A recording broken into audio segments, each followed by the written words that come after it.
चलित मासरे होइथिबा अदिनिया लगाण वर्षा चाषी मेरुदंड को दोहलाई देइथा बेले पुणी आउ एक लघुचाप वर्षा चाषीर मेरुदंड को भांगी देइछि। एभली दैव दुर्विपाक परिस्थिति रे चाषी गुलो केमिति बंचिबो भाबे आखिरु निद हजिबाकु बसछि। शेष सप्ताह रे 2 दिन धरि कोहला पाग संगको लगाण वर्षा हेबा फळे अमल हेबाकु थवा धान खेतरे वर्षा जल लहड़ी मारुथिला।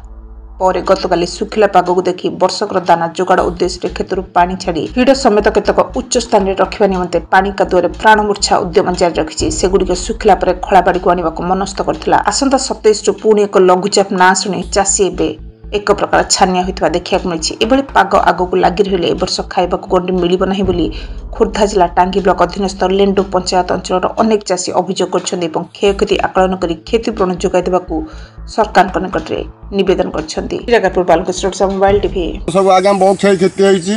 मु कुनिया सांतरापुर आमर कंडूर हरचंदन आउ खोर्धा डिस्ट्रिक्ट आम पिला पिली कौन करेंगे केते पैसा खर्च करूँ आज्ञा आम कौन करूँ देख देख गज धान कौन होते पड़ी बिल बाड़ी आज्ञा देखु तुम आपण मैंने देखु सरकार आम कि करू सरकार आम कि करू सरकार घोषणा कर क्षतिपूरण देवे किए आसिक पहुँचले नाई ना कि आसी ना पर्यंत आज आसी आपण कौन आशा अच्छी मोहन माझी सरकार उपर आशा अच्छी क्षतिपूरण मिल आशा अच्छी आम सरकार सी आसी जहाँ साहय करूँ